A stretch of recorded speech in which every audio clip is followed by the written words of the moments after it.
डोकंच नाही ना, कमी डोकं असल्यावर असंच होणार. माझंच माझ्याकडून आहे, कारण पडलेला असतो विचार की ही कसं करते, तर ही जाते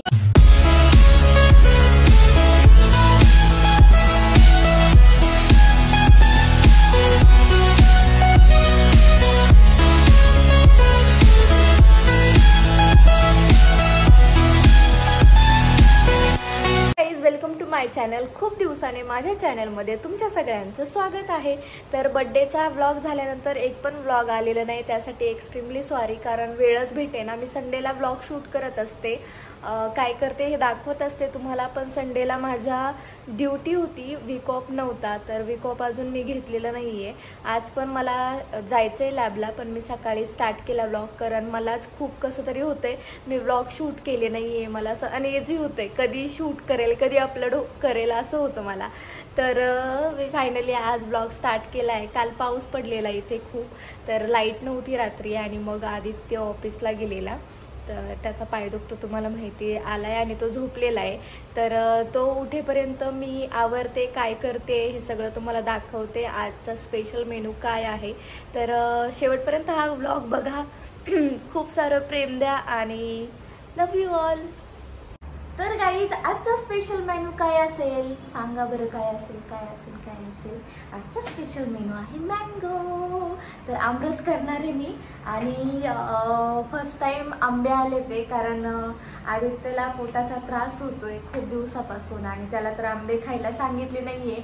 मी पण नाही खाल्ले, मम्मीच्या घरी गेल्यावर खाल्लाय आमरस किंवा आंबे, पण इथे नव्हतं आणलं. फर्स्ट टाइम आंबे आलेत, आणि ऑलरेडी एकदा रस केलाय मी. आज मी खास तुमच्यासाठी परत आमरस करणार आहे, कारण मला रेसिपी दाखवायची. मी आज काय करते समजलं तर. मी इतकी नॉनसेन्स आहे, मी ना आंबे बाहेर होते ते फ्रीजमध्ये ठेवले, तर ते मला असं वाटतंय की ते मी बाहेर आतमध्ये ठेवल्यामुळे ना त्याला थोडासा काळसर रंग यायला लागला, तर म्हटलं पटकन बाहेर काढून आमरस करते. डोकंच नाही ना, कमी डोकं असल्यावर असंच होणार. आधीने मला बडबड केली याच्यावर, मी त्याच्यावर बडबड ऑलरेडी ऐकलेली आहे, तर जाऊ द्या, सोडा, चुकलं त्याला काय करणार, चुकलं ते चुकलंच. तर चला बनवू काहीतरी. भाजीचं अजून डिसाईड नाही आहे काय करू काय करू, पण आमरस पहिला बनवून ठेवते फ्रीजमध्ये, नवऱ्याला थंड थंड आवडतो.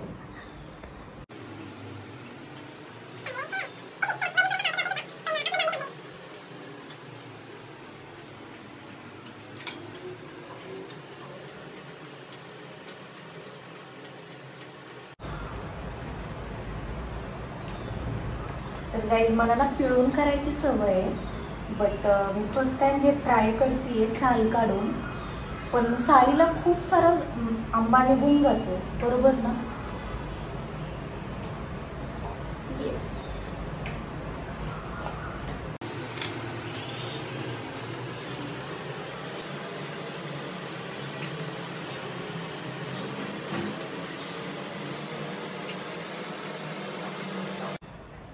तर गाईज, हे घेतलेत मी 5 आंबे सोलून, त्याची टरफलं कपडे बिपडे सगळे काढून आता आपण त्याचा रस करू.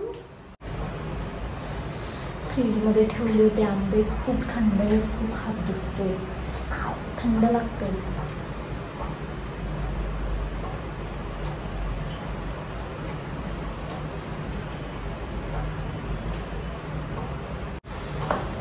तर गाईज, सगळे आंब्यांचे साली काढून झाले ते. 5 आंबेचा रस करायला लागली आहे मी, कारण मी शहाणपणा केला आहे फ्रीजमध्ये ठेवून, त्याच्यामुळे मला हे आंबे ठेवून नाही जमायचं. जर अजून 1-2 दिवस ठेवले, 2-3 दिवस ठेवले फ्रीजमध्ये, तर पूर्ण काळे नको व्हायला, आणि बाहेर ठेवले तर खराबच होऊन जातील ऑब्वियसली. तर एक आंबा ठेवला आहे नवऱ्याला कापून खायला. सो मी बड्डेच्या वेळी गावी गेलेली, पहिल्यांदा माझा फर्स्ट टाइम बड्डे गावी सेलिब्रेट झाला आहे माझ्या घरच्यांसोबत. तर म्हणजे लहानपणापासून कधी बड्डे सेलिब्रेशन वगैरे झालं नाही. माझ्या भावाचे झाले 5 वर्ष, खूप मोठा बड्डे सेलिब्रेशन केलेले पप्पांनी, लोकांना बोलवून, पिक्चर वगैरे, तेव्हा TV नसायचे लोकांच्या घरी, पिक्चर थिएटरचं जसा फील येतो तसे करायचे सगळे अरेंजमेंट, मोठं जेवण वगैरे द्यायचं. पण आमचा मुलींचा बड्डे नाही झालेला. मी जेव्हा इथे पुण्यात आली, त्याच्यानंतर ना जेव्हा मी आदित्यला भेटले, तेव्हा फर्स्ट टाइम माझा बड्डे सेलिब्रेट झाला. म्हणजे मी केक कट केला, आणि त्याच्यानंतर ना काय चालूच राहिलं, फ्रेंड्स सगळे भेटायचे, फ्रेंड्स वगैरे कट करायचे. तर पहिला बड्डे असा होता की मी जो माझ्या फॅमिलीसोबत सेलिब्रेट केला आहे, मम्मी पप्पासोबत. पप्पांनी पहिल्यांदा माझ्यासाठी केक घेतला, पार्टी दिली, खूप छान वाटलं. आणि इतका गडबडीत दिवस गेले ते माझे ते बड्डेचे. बापरे, मी काय सांगू, मला काही शूट पण करता आलं नाही. म्हणजे जो बड्डेचा व्लॉग टाकला आहे तो खूप अर्धवट आहे, पूर्ण काहीच नाही आहे. कसं होतं ना, मीच शूट करते आणि मग जर माझ्याच बाबतीत काही घडत असेल ना, ते मला कॅप्चर करता येत नाही. अचानक सगळं घडतं ना. समोर जर घडत असेल तर मी मोबाईल हातात घेऊन दाखवू शकते, हां आता असं होते. पण जर माझ्यासोबत होत असेल तर कोण शूट करणार? मग सगळा प्रॉब्लेम असा झाला आहे. ते काही मला शूट करता आलं नाही. खूप सारे दादाने सरप्राईज आणला, केक, सगळे लोक होते, सगळ्यांसोबत मस्त कटिंग केलं. नंतर ना आजीबाबासोबत कट केला. आणि आदल्या दिवशी शूट केलेला आम्ही तिथे. एक आदित्यने केक आणलेला, तो एक केक कट केला. परत माझ्या ऑफिसमध्ये पण केक कट झाला. ह्या वेळेस 4 केक कट झाले माझ्या बड्डेला आणि खूप छान वाटलं. आणि तुम्हाला माहिती आहे का, मी दाखवलंच नाही, मला वाटतं मला बड्डेला गिफ्ट भेटलं. मी फक्त एक रील टाकला आहे, त्याच्यामध्येच दाखवलं आहे असं हात करून. तर रिंग दाखवते आता. माझा मँगोने हात भरला आहे, थांबा जरा. तर ह्याला आता मी मिक्सरमध्ये टाकते. तर झालंय आपला आमरस. हा, ओके. तर मी हात धुतलाय, तुम्हाला रिंग दाखवते माझी. हे बघा, माझी बड्डेची रिंग आहे. हे मला बड्डेला गिफ्ट आहे. तर असं समजा हे गिफ्ट माझ्याकडून आहे, कारण मी खूप याच्यासाठी मेहनत केली आहे.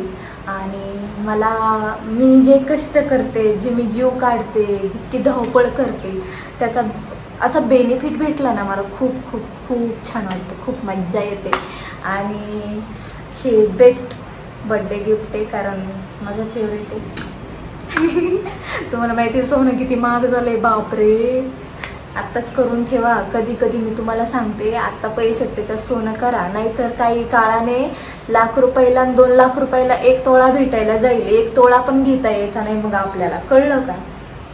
काय करणार, पैसे पण नसतात माणसाकडे. जेव्हा 30,000 रुपये तोळा होता तेव्हा माझ्या पप्पांकडे पैसे नव्हते. आता माझ्या पप्पांकडे पैसे तर 70,000 रुपये तोळा झालाय, म्हणजे विचार करा. तर गाईज, हे झालंय आपला आमरस तयार. आता याला आपण ठेवू फ्रीजमध्ये. तर गाईज, मला समजलं आज मला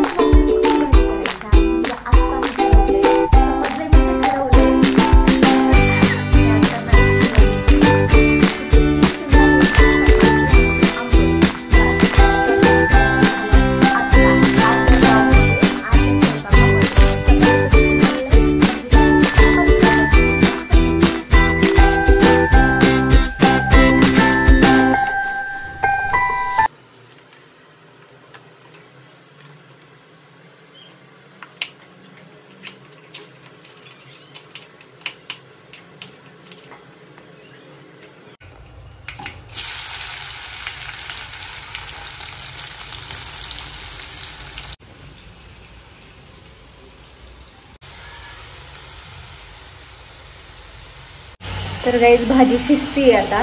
तोपर्यंत मी चपाती करून घेते, म्हणजे माझं काम आवरलं. आणि मला बनवायचं आहे एक रील, जे आता गाणं ट्रेंडिंग चालू आहे, हे कांचनवरती. तर फटाफट आवरून मी जाणार आहे ऑफिसला. तर मी रील बनवून अजून मला 1 तास आहे ऑफिसला जाण्यासाठी, तर त्याच्यात उरकेल माझं. तर मंडळी, ही आहे आपली शेवटची चपाती आणि ही आपली भाजी रेडी झाली आहे. आता आपण खाऊया. सगळा स्वयंपाक झालाय माझा, चपाती, भाजी, आमरस. आता मला भूक लागली आहे. मला भूक कायमच लागते, तुम्हाला माहिती आहे माझ्या पोटाचा प्रॉब्लेम आहे. तर भूक लगी है तो हम अभी नाश्ता करेंगे. नाश्ता करके वीडियो बनाएंगे. व्हिडिओ खूप इम्पॉर्टंट आहे. काल पण मला बनवायचा होता, काल मला ऑफिसला जायला लेट होत होतं, म्हणून मी काल बनवला नाही. कारण काल लेट उठले. लेट का उठले? काल रात्री मी लेट झोपले. नवऱ्याने चांगला मूवी लावला आणि मी मूवी बघत बसले. जागच नाही आली मला सकाळी लवकर. मग कालचा व्हिडिओ आज बनवणार आहे आणि आता मस्त नाश्ता करणार आहे. तर गाईज, या नाश्ता करायला मस्त मस्त छान छान आमरस चपाती आणि गरम गरम भाजी. सो गाईज, झालाय आपला मस्त आमरस चपाती बनवून. आता मस्त मी नाश्ता करणार आहे, कारण माझ्या पोटात होती गुडगुड. तुम्हाला चांगलं माहिती मला खूप भूक लागते. तर आता मी मस्त नाश्ता करणार आहे. नाश्ता झाल्यावर मग व्हिडिओ बनवणार, मग मी ऑफिसला जाणार आहे. तर सगळ्यांना असा पडलेला असतो विचार की ही कसं करते. तर ही जाते, म्हणजे मी जाते 11:30 वाजता ऑफिसला, लॅबला. तर तोपर्यंत माझे सगळे कामं होतात. जर सकाळी मॉर्निंगला जात असेल माणूस तर ओके, त्याला वेळ नाही भेटत. ऑब्व्हियसली मला पण नाही वेळ भेटत जेव्हा मी 12 तास ड्युटी करते किंवा मॉर्निंगची ड्युटी करते. बट मॉर्निंगची ड्युटी मी कधीच केली नाही आहे आणि मला जमत पण नाही आहे. ते माझ्या HR ला सुद्धा चांगलं माहिती आहे की ही मॉर्निंगची ड्युटी नीट काही करत नाही, कारण मी वेळेवर पोहोचलीच जात नाही. मुद्दाम नाही करत, मला लहानपणापासून सकाळी लवकर उठायची सवय नाही आहे. त्यात आता प्रॉब्लेम असा झाला आहे की बाहेरचं खायचं नाही, घरचंच खायचं आहे. मग 12 तास ड्युटी केली किंवा मॉर्निंगची ड्युटी केली तर डब्बा बनवायला लवकर उठायला लागतं. त्यात मग लवकर उठलं, बाकी काय झालं, एक्झर्शन झालं की मग माझं पोट दुखतं, माझं चेस्ट पेन होतं. सो असं हे सगळं. त्यामुळं मी आफ्टरनूनची ड्युटी करते आणि सगळी कामं पण माझी व्यवस्थित आवरतात. रात्री यायला होतं लेट, पण सकाळी जे बनवलेलं असतं ते रात्री खातो. नाहीतर मग जर सकाळचं नसेल काही तर रात्री बनवावं लागतं आणि 11:30-12पर्यंत होतं, आवरतं सगळं. मी घरी 9-9:30ला येते. ओके, जर ज्यांना कोणाला म्हणजे जे माझ्याबरोबर काम करतात, जे माझ्या सेंटर म्हणजे माझ्या लॅबमध्ये काम करतात अदर सेंटरला, त्यांना खूप असं पडलेलं आहे की ही कसं करते. तर ही असं करते. तर तसा तर पूर्ण ब्लॉग दाखवेलच मी नंतर ना. पण हा ब्लॉग कसा वाटला हे नक्की सांगा. खूप सारं प्रेम द्या आणि तुमचा आशीर्वाद असाच माझ्यासोबत राहू द्या. या सगळ्यांनी नाश्ता करायला. Bye bye.